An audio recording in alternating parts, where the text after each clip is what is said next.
Živijo, danes je tukaj z mano Eva Ana Kazič, ki je bila v bistvu moja sošolka na faksu, med drugim tudi, a ne? Ja.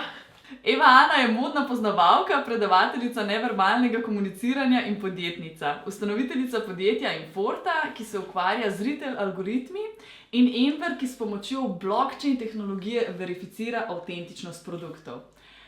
In midva sva rekla, da bova danes se izredno podrobno pogovarjali o eni zelo specifični temi, in sicer o fejkih. Eva, za začetek, katere 3 vrste fejkov poznamo? Na to temo smo prišli tako, da smo ugotovili, da sem jaz zelo passionate glede te teme in to je res prav zaradi tega, ker fejki niso samo danes več fejki, ne moreš reči, da nekaj je original, nekaj je pa ponaredek, ampak je ta tema veliko bolj kakor skin deep. Gre predvsem za to, oziroma vzroki tičijo v tem, da se znamke vedno bolj selijo svojo produkcijo na vzhod. Na Kitajsko recimo. Nekatere ostajajo tudi sicer v državah Evropske unije, ampak imajo za to recimo tako malo import-export, delovno silo in pa proizvodnjo tukaj. In pa predvsem lahko to dajo v en tak velik kupček, ki se imenuje globalizacija, ne? In pa globalizacija samega globalnega retaila, naše možnosti naročanja izdelkov na globalnem nivoju, skratka, z vsemi plusi, katere doživimo ravno toliko minusov. In ravno to se je zgodilo s to celo industrijo, jo bom kar poimenovala industrijo counterfeita. In da grem na tvoje originalno vprašanje, kakšni sploh obstajajo fejki. Seveda lahko rečeš, da nekaj je enostavno fejk, ne? Ampak mislim, da je najbolj pomembno, da se dotakneva tukaj avtorskih pravic, oziroma IPR-ja, intelektualne lastnine. Kopiranje se začne že pri zelo osnovnem nivoju in to je pri inspiraciji. Že znamka, katero na primer vsi kupujemo, Zara, nam zelo dobro prikaže kor tega problema globalizacije oziroma inspirationa, ki se pokaže na, če čisto plastično oriševa. Znamke kot so Celine ali pa Balenciaga so nekaj let nazaj na plano privlekle ta trend minimalizma, naprimer, če so specifične, teh škornjev, ki izgledajo kot štumfi. Boš poslala eno sliko? Ti bom poslala eno sliko, katera je potem nekako povzel ali pa lahko rečemo tudi začel Kanye West, nikoli ne veš, kaj je bilo prej, ne? Ker se te zadeve, jajcekura, te zadeve se blazno, inspiration se lahko prekriva, ne? In potem kar naenkrat, kaj se je zgodilo, zakorakale smo punce, ki tega prej nikoli nismo nosile, v Zaro, v H&M, v kakršnekoli take trgovine, ki so mojstri povzemanja ali pa različne interpretacije, inspiracije in pa kreative. In kar naenkrat je bil povsod ta minimalizem, povsod je bila bež, bela barva, štumfi namesto čevljev. Se spomniš, ne? In te ogromni plašči, kar zdaj v bistvu lahko poimenujemo kot današnjo modo. Tako da to je definitivno tam, kjer se začnejo fejki. Ampak enostavno ne moramo tega poimenovati kot fejki, pač inspiracija je spet ena globalna zadeva.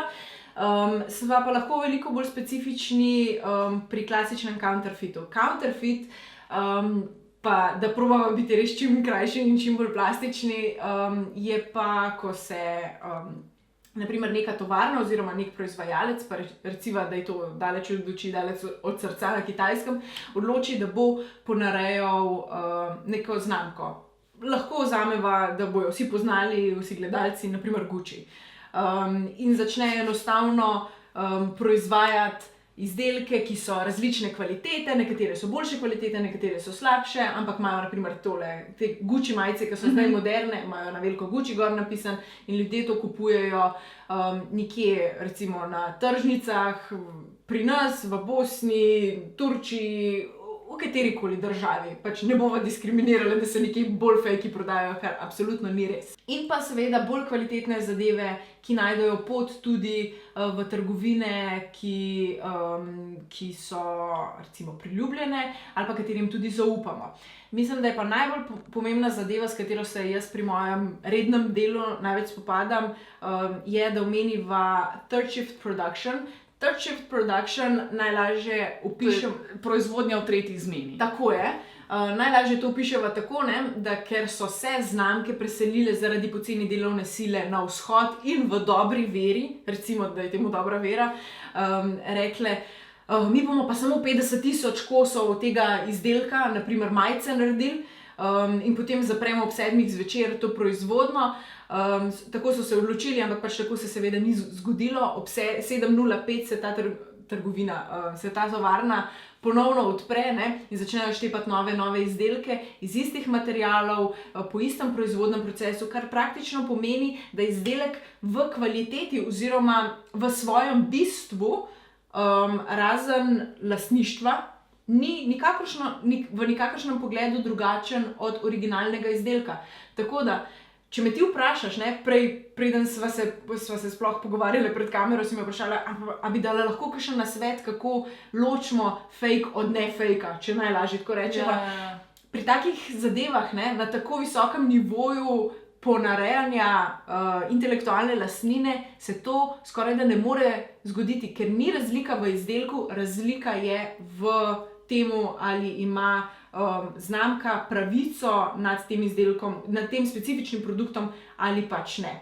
Ok, sem dobro, pol če jaz tak izdelek kupam, pač nek ta third shift izdelek, ki po vsej vrednosti ali zavedno vem, da sem ga kupila ali ne, ampak če jaz tak izdelek kupam, se načeloma pol, jaz nisem nikakor drugače oškodovana, če je ista kvaliteta, je pač praktično isti impact na vse skupaj, ne. Pač pol v bistvu sem kršim avtorske pravice ali tle še kaj drugega ozadaj, kar je problematičnega. Najlažje ti tako rečem. Pa nočem izpasti bolj papeška od papeža, zaradi tega, ker se mi zdi, da smo vsi vključno z mano vpleteni v ta proces. Takole je.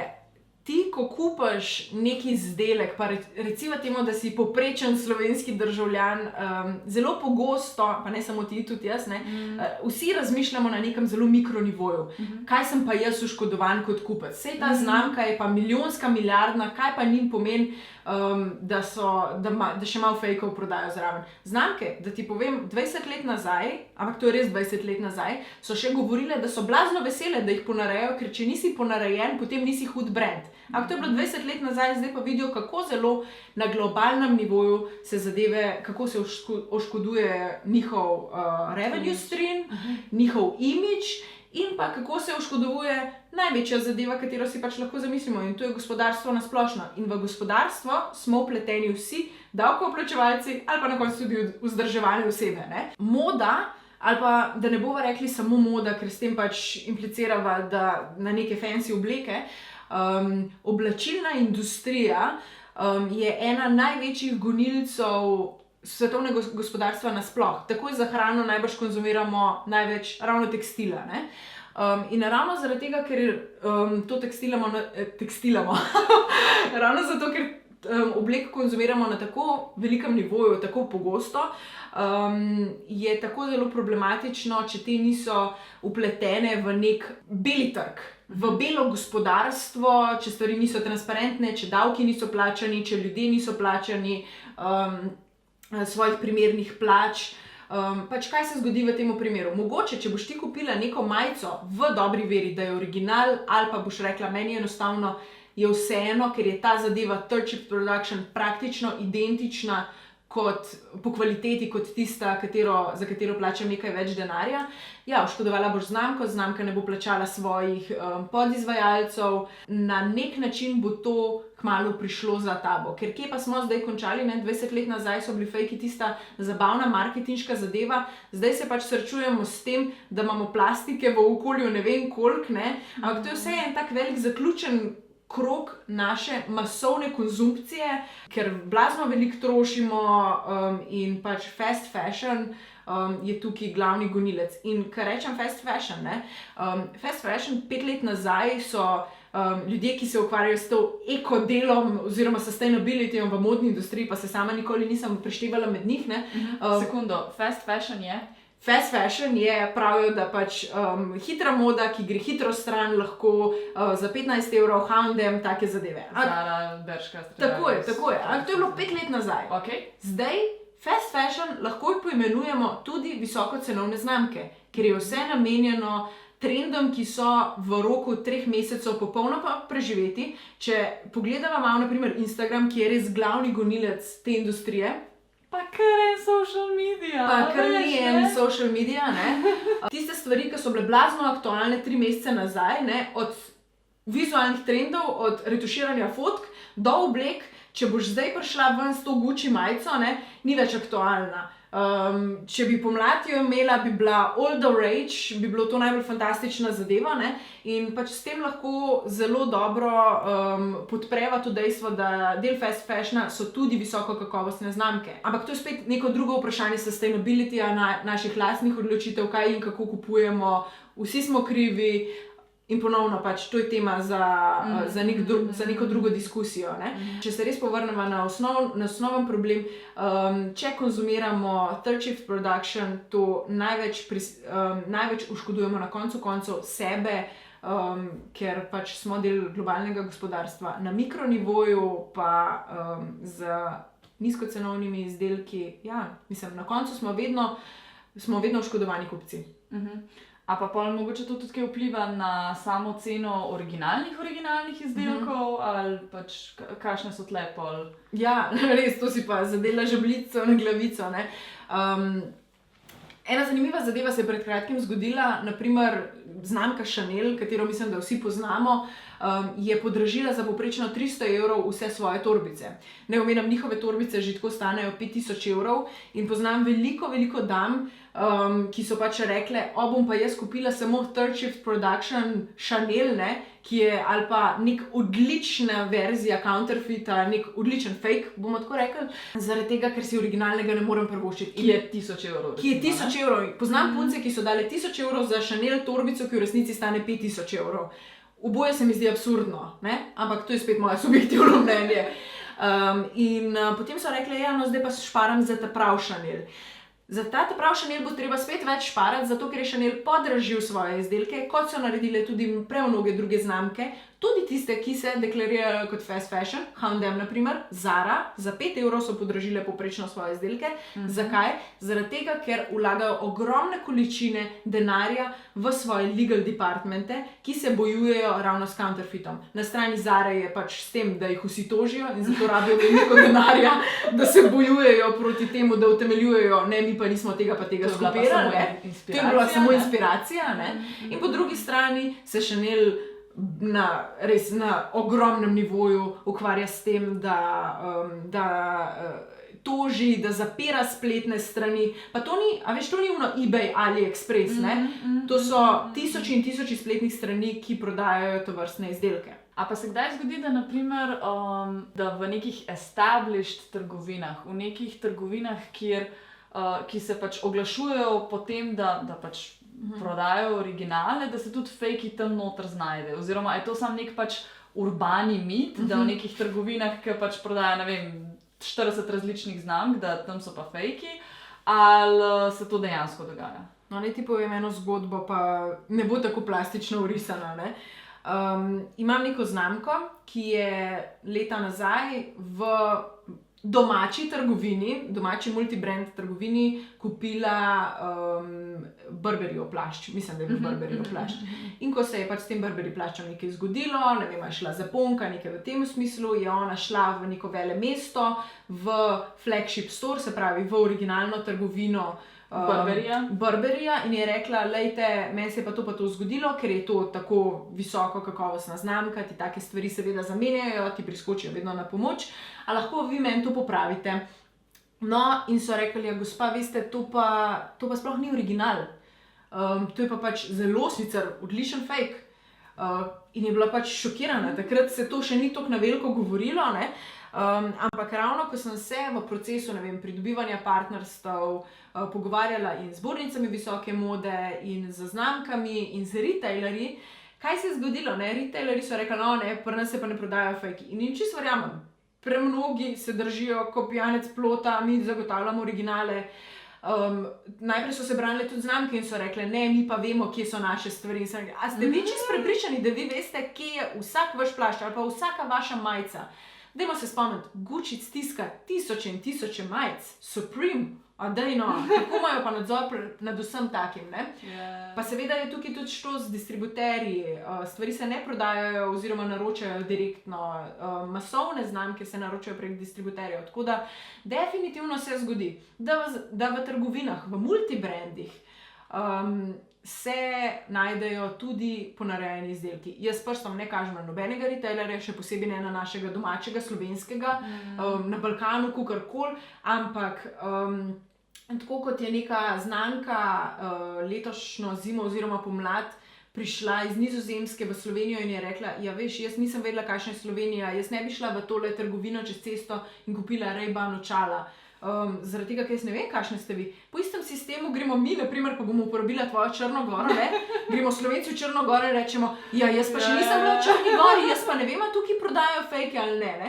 Zelo radi se delamo norca iz našega, naprimer, ljubega Poreča in pa če rečemo, tam so pa štanti, tam se pa prodajajo fejki. Samo, če se na cesti prodajajo te fejki, recimo in fejki za potrebe tega pogovora in lažjega razumevanja, kakšna je možnost, da se v trgovini 2 metra stran, ki pa pač ima enostavno lepa bela tla in lepo leto svetljavo, ne prodajajo originali. Mislim, ta možnost je zelo velika. Kaj te pa loči od tega, kaj te zavede? Lepa bela tla in dobra osvetlitev? To je edina razlika, ki v bistvu naše čute zavede in tukaj je pač ena točka, s katero se pri podjetju Enver dosti ubadamo, ne? In to je, da enostavno ti ne moreš na kupca prenašati te odgovornosti, da boš rekel, ja, kupec bi pa mogel biti izobražen, ker to se mi je pa naprimer zgodilo že v pogovorih z neko znamko in pa z nekim retailerjem, ki so rekli, ja, se kupec pa ve, kaj je original, pa kaj ni original. Ti ne moreš biti nikoli tako aroganten in tako, v bistvu, skoraj samozavesten in reči, naši kupci pa vejo. Kupci ne vejo. Jaz sama sebe tretiram kot nekega zelo izobraženega kupca, ne? Ker pač masovne izdelke konzumiram že leta in se s tem profesionalno tudi ukvarjam. Ampak nisem tako samozavestna, da bi šla v kakršnokoli trgovino in rekla s prstom, to je pa fake ali pa to je original. Ker sem pač for research purposes, ali pa kdaj tudi ne za research purposes, ker se mi je tudi na kakšni pač masovni spletni strani zdela neka torbica lepa in sem rekla, to bo imela pa za sprot, ker moja mama temu reče, to so tvoje torbice za sprot, ne, vržeš noter, pa jih potem, mislim, porabni material, a veš, po istem sistemu, kakor greš na H&M neki kupiti, to so tvoj porabni material. In kaj sem dobila? Dobila sem torbico, ki je bila iz pravega usna, s Fendi certifikatom, dust bagom in pa logomanijo noter. In jaz gledam tisto torbico in mislim, takrat še namreč nismo začeli s projektom Enver, in gledam in sem šokirana in ne vem, a ne bi bila šokirana, a so mene čuti prevarali in grem pogledati tisti izdelek nazaj na splet, a tukaj piše. Na spletu ni pisalo, da je Fendi, ali kako? Ne, pač bila je lepa vijolična torbica in pač vse veš, jaz pa moje lepe vijolične torbice, porabni material, ne, to imam za naletalo. Mislim, to ni edini primer, da se je to zgodilo. Imam kolegico, ki je dobila zapakirane Dolce & Gabbana čevlje z vsemi certifikati, izdelane tako, da prosto oko ne zazna. Enostavno te zadeve so izdelane na vrhunskem nivoju, ampak ne mi reči, da je ta zadeva stala 15 evrov. Mislim, pač računica se tukaj ne izide, najbrž je tukaj spet v igri, a hočemo to nositi ali nočemo tega nositi, naš moralni center, naša moralna tehnica, ampak na koncu itak vsi pridemo do istega štosa, do istega problema in to je, se pravi, s kakršnim koli shoppingom sem malo bolj še zmedena, ampak še vedno bolj sem upletena v ta veliki gospodarski krog, kjer se proizvaja stvari, katerim ne poznam vzroka, ne poznam izvora, vedno bolj me tudi zanimajo materiali, tako da, ne vem, a veš, ker sem se naprimer selila par mesecev nazaj, ne, sem pač zavestno rekla, da bom, se vem, da si prej pogledala mojo omaro in si rekla, koliko je tega. No, tega je bilo še veliko več, ampak vsak se more, naprimer, jaz sem se saj na neki točki odločila, da bom to svojo kolekcijo malo zmanjšala, ker imeti take količine stvari, kakor smo razvajeni, prav razvajeni smo za imeti stvari za enkrat, mislim, ne bom rekla, da je narobe, ampak enostavno tako, it makes me wonder, ne, iz kje pridejo stvari. Komu so bile že dane v roke, kdo je oškodovan, kdo je avtor te ideje. Včasih smo vedeli, naprimer vintage moda oziroma vintage pač moda, ki se je oblikovala leta 50, je med mojimi najljubšimi in dolga leta sem se ukvarjala s tem, kako razločim Balenciago iz leta 50 od Diorja iz leta 50 in sem ugotavljala, da nekaj je bilo narejeno za poslovne ženske, nekaj za tako, in to me je blazno fasciniralo. Ampak v tistih časih se je enostavno vedelo. Tudi danes, naprimer, pri slovenskih oblikovalcih vem, to je pa Sari Valenci, to so pa barvaste stvari za fante, Pogledaš mojo omaro, kako naj vem, iz kje je prišla ta inspiracija? Seveda za tiste stvari, ki niso avtorske izdelave. To je vse pač problematično in najbolj problematično je, da se nam to nič ne zdi problematično. Ok, ampak kot navaden uporabnik, ki nima za sabo leta in leta izobrazbe z področja mode, z področja znamk in tega, kaj so mogoče neki taki detajli, na katere je fajn biti pozornost, dati pozornost gor, če pač se že odločiš kupovati neke brandirane zadeve, pa da upaš, da so kakor toliko originali. Ja. Ponovno, karkoli prej rečem, bi rada dala ta disclaimer, da na nikogar ne moraš pokazati s prstom in pač v dobri veri zdaj reči, ti si pa originalen ali pa ti si fake. Je pa res, da se dostikrat ti izdelki razlikujejo po certifikatu. Dober certifikat je kos papirja. Kaj mora pisati na certifikatu? Te certifikate ponavadi pa dobivaš samo v name brand trgovinah. Multibrandi ponavadi takih zadev oziroma na nivoju 500 evrov tega ne ponujajo, medtem ko pač dobiš certifikate samo za 10.000 evrov. Ampak zdaj ne govoriva o tem. Govoriva naprimer o Gucci majicah za 100 evrov.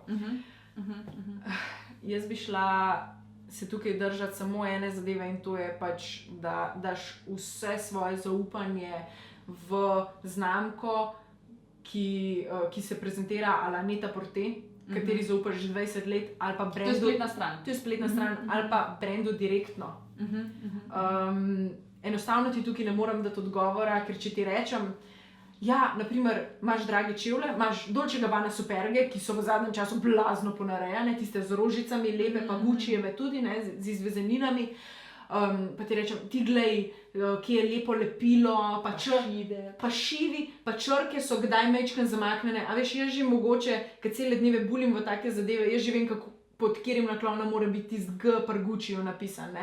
Ampak enostavno tukaj tvoje zaupanje temelji na, oziroma rezultata boš kupila originala, ne temelji na retailerju oziroma ponudniku, kjer to kupuješ. Originalen full umazan superg od Desiguala.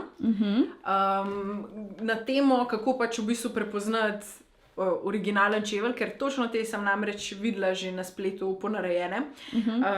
Ta specifična znamka, naprimer, ima S obrnen v napačno smer, tako kakor mora biti. To je original. To je original. Pri tistih, ki niso bili original, je bil vse obrnen v tako smer, kakor mora iti poslovnično, tako čisto tako pravilno.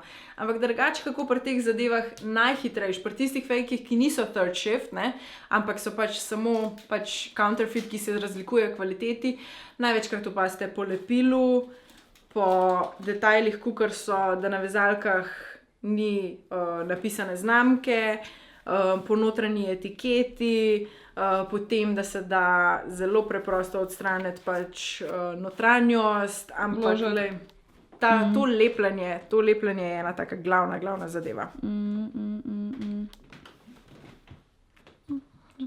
To izustri. To bo kar evo. Ok, se pravi, lepljenje imaš, pa druga ena taka zadeva je... Daj mi pokaži to, Druga taka zadeva je pa, če gledaš znamko, ki je napisan... Kje je lepljenje? Pokaži mi, kje se lepljenje ponavadi. Lepljenje se ponavadi tukaj vidi, a veš, kle imaš lepo krivuljo, in krivulje dostikrat pri ponaredkih niso tako lepo speljane. Ful zanimivo imaš pa naprimer tudi na Instagramu ene par takih zelo razvpitih računov, ki se pač ukvarjajo samo z bastanjem znanih, ki nosijo fejke. Ja, itak, tega je full. Supreme, naprimer, Supreme je taka ta glavna zadeva. In tam se pač največkrat vidi, da font ni čista prav, ne? Ker te fonti niso unike izloadaš dol tako iz App Store, ne? Ampak so pač malo prirejeni, te krivulje so malo prirejene, ne? In pač tiste črke so dostikrat malo preveč pravilne. V tem smislu, ali pa niso pravilno odtisnjene, ali pa če iz Kitajske naročate, bojo bili čevlji dostikrat tako, it will fit like a 38, ampak bojo številka 39, ker je kitajska cifra gor napisana. Take fore. Ampak to ni samo tako, zdaj ne obtožujemo sam spletnih platform, ne. Te zadeve pridejo k nam, te zadeve pridejo v Slovenijo. Definitivno. Če si 50-50, a je neki original ali ni original, please believe it, ni original. Če si 80% prepričana, tudi še vedno ni. Moje kupovanje originalnih izdelkov bi bilo tukaj temeljilo samo na človeku, od katerega jaz to kupujem.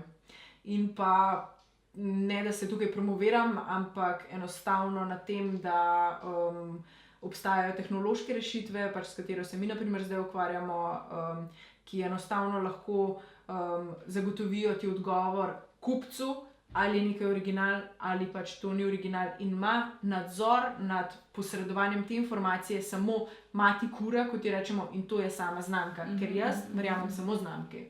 Ok, če vas zanima še kaj več o tej tematiki, si lahko pogledate dol, bom v opisu videa pustila link do njihove spletne strani, kaj počnejo, vse je bolj točno opisan. Drugač pa Evo obvezno pofollowati na Instagramu in pa poglej si prejšnji video, poglej si celo serijo Najdi svoj stil, kar smo do zdaj objavili, in pa se vidimo kmalu. Čau!